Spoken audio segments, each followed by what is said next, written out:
नमस्कार। हमारे खास कार्यक्रम बोलिए नेताजी में आपका स्वागत है और आपके साथ मैं हूं देवाशीष कुमार। जैसा कि आप सब जानते हैं कि बोलिए नेताजी में हम आपका परिचय कराते हैं, आपसे जुड़े जनप्रतिनिधियों का से आपका परिचय कराते हैं, जो भी हमारे साथ मेहमान होते हैं, जो भी हमारे गेस्ट होते हैं उनसे, और ये जानने की कोशिश करते हैं कि इस लॉकडाउन के समय में वो क्या कुछ कर रहे हैं, और खास बात ये जानते हैं कि राजनीतिक जो बातें इस वक्त बिहार में चल रही है उसके बारे में क्या कुछ वो कहते हैं। तो चलिए इसी पर और ज्यादा बातचीत करने के लिए इस वक्त हमारे साथ खास कार्यक्रम में जुड़ चुके हैं भारतीय जनता पार्टी से एमएलसी सच्चिदानंद राय जी। सर, बहुत स्वागत है आपका हमारे खास कार्यक्रम में।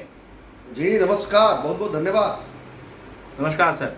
सर, आप तो इससे पहले भी हमारी मुलाकात हो चुकी है और कई बार आप हमारे साथ भी जो है वार्ता में आ चुके हैं, लेकिन मैं पहले ही आपको बता दूं, चूंकि आपको इस कार्यक्रम में लाने का सबसे बड़ा मकसद हमारा यही रहा है कि आप जो है अपनी बातों को बेबाक तरीके से रखते हैं, और आज का जो मुद्दा है सचिदा बाबू, वो राजनीतिक से कई गुना बढ़कर है, यानी बहुत ऊपर है। और हम आज कुछ ऐसी भी बातें और ऐसी भी सवाल हम आपसे करेंगे जो बहुत पुरानी भी हो चुकी हैं। तो मैं उम्मीद करता हूं कि इसकी जवाब जो है आप पूर्ण और पूरी तरीके से दें। आशीष जी, आपने जैसा कहा, मेरा चरित्र वही है। मैं राजनेता कम हूँ और एक पॉलिटिकल कमेंटेटर ज़्यादा हूँ। इसलिए आप पाइएगा कि आपके अगर प्रश्न सीधे और पॉइंटेड होंगे तो मेरे उत्तर भी वैसे ही होंगे। मैं घुमा फिरा कर उत्तर देने का आदी नहीं हूँ।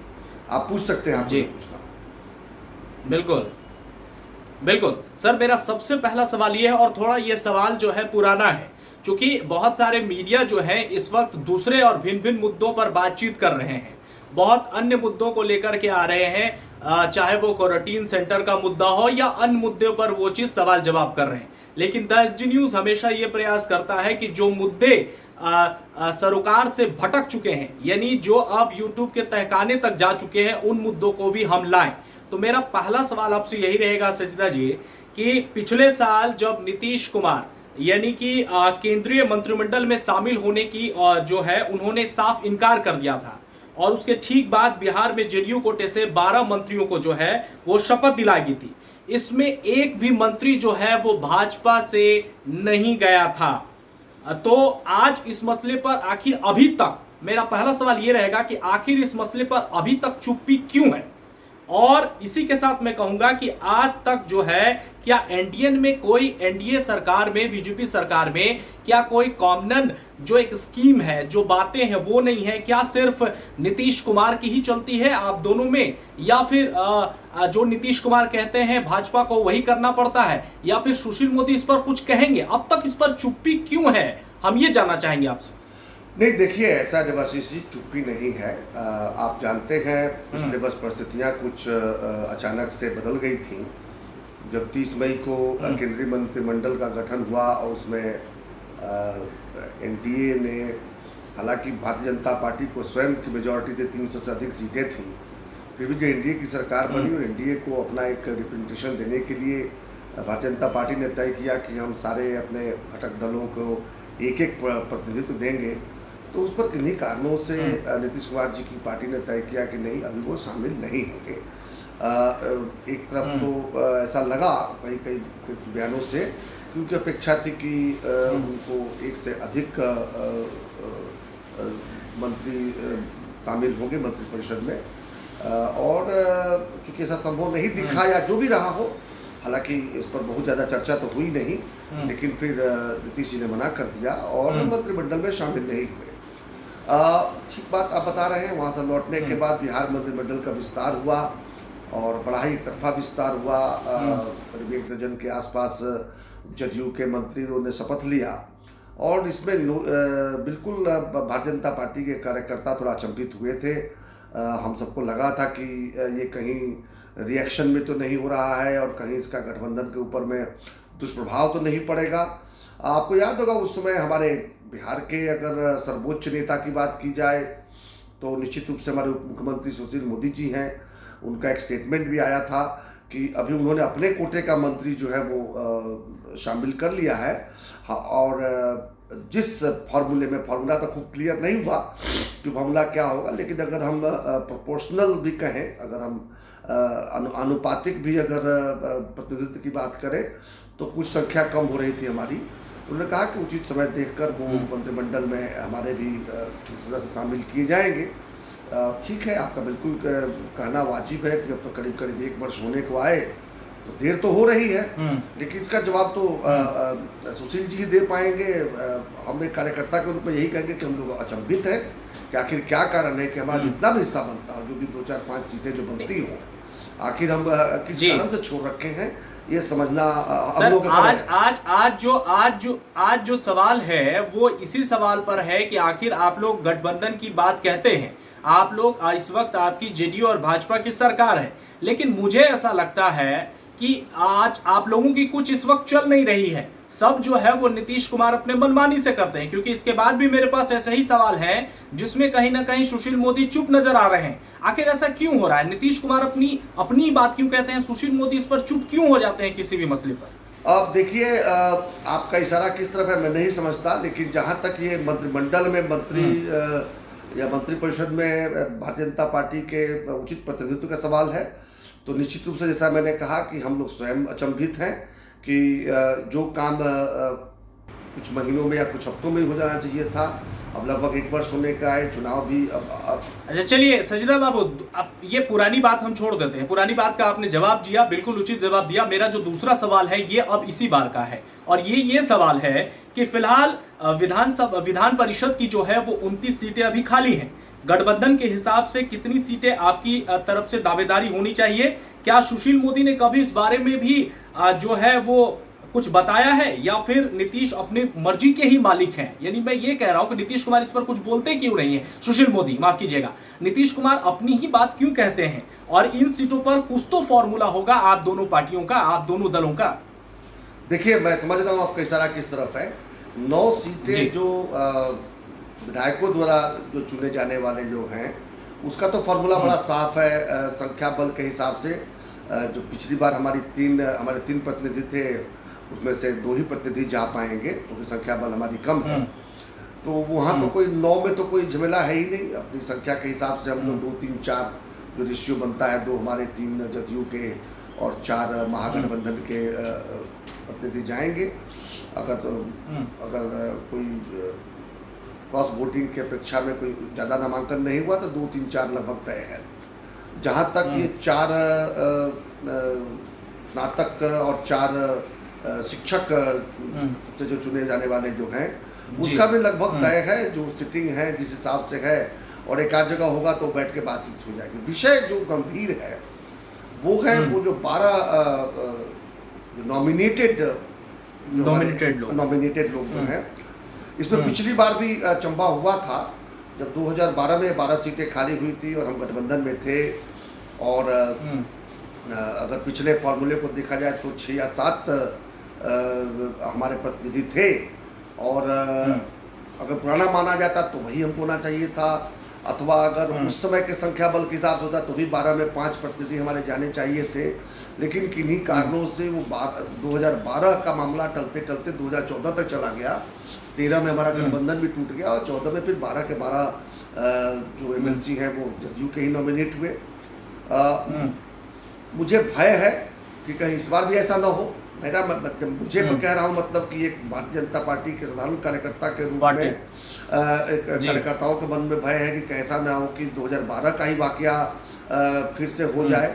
हालांकि ऐसा होना नहीं चाहिए। गठबंधन तो बड़ी मजबूत है, और हमारे तत्कालीन राष्ट्रीय अध्यक्ष और फिर आज के राष्ट्रीय अध्यक्ष अमित शाह जी और नड्डा जी दोनों ने बार बार इस बात को क्लियर कर दिया है कि 2020 का चुनाव हम नीतीश जी के नेतृत्व में लिए लड़ने जा रही है। तो जब गठबंधन में कोई शक नहीं है तो कोई कारण नहीं है कि ये 12 नॉमिनेशन में और किसी भी तरह की देरी की जाए। और अब ये फॉर्मूला ये हो सकता है कि जो लोकसभा के चुनावों के समय हमारा बराबर का सीट था तो 6-6 आपस में बांट सकते हैं, या फिर लोजपा के उसमें प्रतिनिधित्व देने की बात हो तो उस पर बात हो सकती है कि लोजपा के लिए छोड़ने के बाद जो बच्चे वो आपस में बराबर बांट लें। अथवा अगर कोई और फॉर्मूला होगा तो निश्चित रूप से उसका प्रभाव जो है वो आने वाले चुनाव पर भी, विधानसभा के सीटों के बंटवारे पर भी पड़ेगा। लेकिन ये फॉर्मूला तुरंत तय करके हमारी अपेक्षा है, हमारे जैसे साधारण कार्यकर्ताओं की अपेक्षा है कि 2012 की पुनरावृत्ति नहीं होगी, और आने वाले कुछ दिनों के अंदर या यानी आप ये कह रहे हैं कि इस बार जो होगा वो सब कुछ ठीक होगा, जो पुरानी गलतियां जो है भाजपा कर चुकी है वो इस बार नहीं करेगी। मेरा आपसे अगला सवाल ये रहेगा, जब मेरा अगला आपसे सवाल ये रहेगा कि विधान परिषद के सभापति का पद जो है अवधेश बाबू ने चुनाव के लिए खाली कर दिया है, लेकिन उप सभापति का पद भी अभी खाली ही है। ऐसे में क्या इन दोनों पदों पर भाजपा की तरफ से सुशील मोदी ने दावा किया है क्या?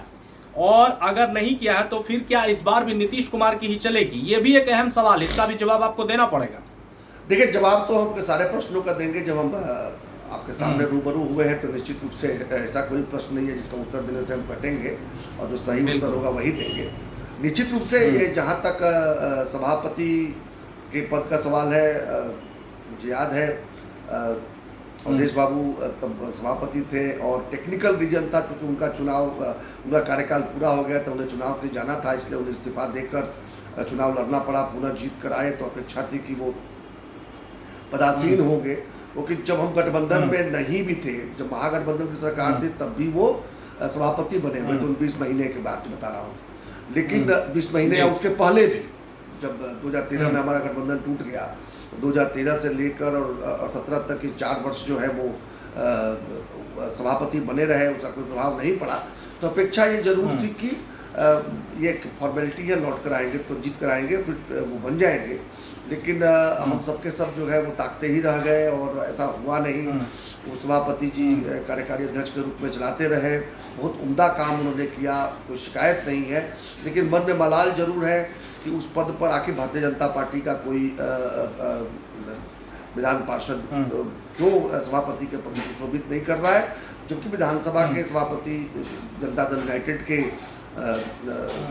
विधायक हैं। तो ये एक जरूर है, ये तो एक एनॉमली है, आप बिल्कुल सही बता रहे हैं। ये तो हम लोग स्वयं नहीं समझ पाते हैं कि आखिर क्या कारण है। लेकिन हमारा नेतृत्व क्या निर्णय लिया है, क्यों सोच कर छोड़ रखा है, इस पर कमेंट करना मेरे लिए थोड़ा कठिन होगा। अच्छा, समय की पाबंदी है सर, इसलिए एक अंतिम और अहम सवाल मैं आपसे पूछना चाह रहा हूं, जो अब का है, इस वक्त का है, और इस पर राजनीति भी बहुत ज्यादा गरमा रही है। मैं ये जानने की कोशिश कर रहा हूं कि कुछ दिन पहले ही सुशील मोदी ने वीडियो के जरिए, चूंकि सामने तो आ नहीं रहे हैं, वो जनता के बीच आ नहीं रहे हैं, जनता भी सवाल उठा रही है कि आखिर कहां गायब हो गए हमारे उप मुख्यमंत्री, लेकिन वीडियो जारी कर करके वो सामने आ रहे हैं और उन्होंने कहा है कि बिहार में जो चुनाव होना चाहिए वो डिजिटल माध्यम से होना चाहिए। आप मुझे ये बताइए सर कि बिहार की साक्षरता दर की अगर मैं बात करूं तो वो 78% है। ऐसे में क्या आपको लगता है कि बिहार की जनता उस मुकाम पर इस वक्त है कि वो डिजिटल माध्यम के चुनाव में अपना संलिप्तता शामिल कर पाएगी? देखिए, मैं तो इस विषय को थोड़ा उससे ज़्यादा गंभीर मानता हूँ। अभी बिल्कुल सही बात है, साक्षरता के हिसाब से भी बिहार में संभव नहीं प्रतीत होता है। अगर दूसरा विषय कहा जाए कि अगर पूरी तरह से अगर 100% साक्षर होते तो भी क्या हर किसी के पास में डिजिटल अवेलेबिलिटी होता, डिजिटल लिटरेसी होता कि नहीं होता। अगर डिजिटल लिटरेसी भी होता तो क्या ये संविधान सम्मत है कि नहीं है कि घर बैठे लोग वोट देंगे, फिर वो गोपनीयता की बात कहाँ से आएगी। तो ये विषय बड़े गंभीर विषय हैं जिन पर चर्चा होनी चाहिए। मुझे जहाँ तक विश्वास है कि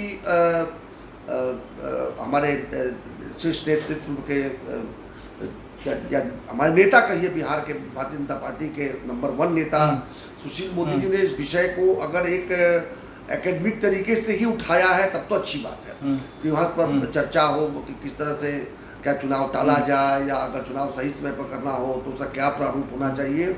इस विषय पर अगर चर्चा संजीता बाबू, ऐसा नहीं लगता है कि बिहार के जो उप मुख्यमंत्री हैं सुशील कुमार मोदी, वो भाजपा की तरफ से तो है ही, भाजपा के और अन्य नेता शामिल नहीं होते हैं किसी बयान में, लेकिन वो वीडियो जारी करके कुछ ना कुछ कह देते हैं। और एक तरफ से ये नहीं लगता है कि वो अब जो इलेक्शन कमीशन के प्रवक्ता भी बन गए हैं? इलेक्शन कमिश्नर के प्रवक्ता के रूप में आपको शायद प्रतीत हो सकता है अगर वो इलेक्शन कमीशन की तरफ से कोई बात कर रहे हैं तो।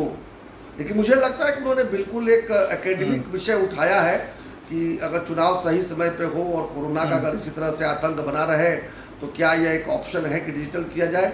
लेकिन ठीक है, कभी कभी ऐसा लगता है, मतलब जब आया था तो कई लोगों को लगा था, कई कार्यकर्ताओं को लगा था कि कहीं आउट ऑफ टर्न वो इलेक्शन कमीशन के प्रवक्ता के रूप में तो बात नहीं कर रहे हैं। मैं एक और बात बताया तो आपने पूछा नहीं, एक प्रश्न का मैं उत्तर दे देता हूँ। और भी कुछ दिन पहले उन्होंने एक वीडियो जारी किया था, जब वो बसों से प्रवासियों को लाने की बात हो रही थी, तो उन्होंने वीडियो जारी करके कहा था कि नहीं, बसों से लाना संभव नहीं होगा, ट्रेनों से लाना चाहिए। तब मैंने भी अपना एक वीडियो जारी करके इस पर आपत्ति जताई थी कि अगर हमारे किसी नेता को कोई बात करनी है तो हम तो सीधे प्रधानमंत्री, गृह मंत्री या रेल मंत्री से सीधे बात कर सकते थे। इसको मीडिया के माध्यम से वीडियो जारी करके पूछना, ये भी जरा हम लोगों को अचंभित किया था। लेकिन हमारे सुशील जी अचंभित करते रहते हैं कार्यकर्ताओं को, तो उस हिसाब से कभी वो लगता है कि सरकार के प्रवक्ता के रूप में बात कर रहे हैं, कभी लगता है जदयू के प्रवक्ता के रूप में बात कर रहे हैं। आपको अभी इस बार लगा होगा कि इलेक्शन कमीशन के प्रवक्ता के रूप में बात कर रहे हैं, ठीक है। ऐसी कोई बात नहीं है।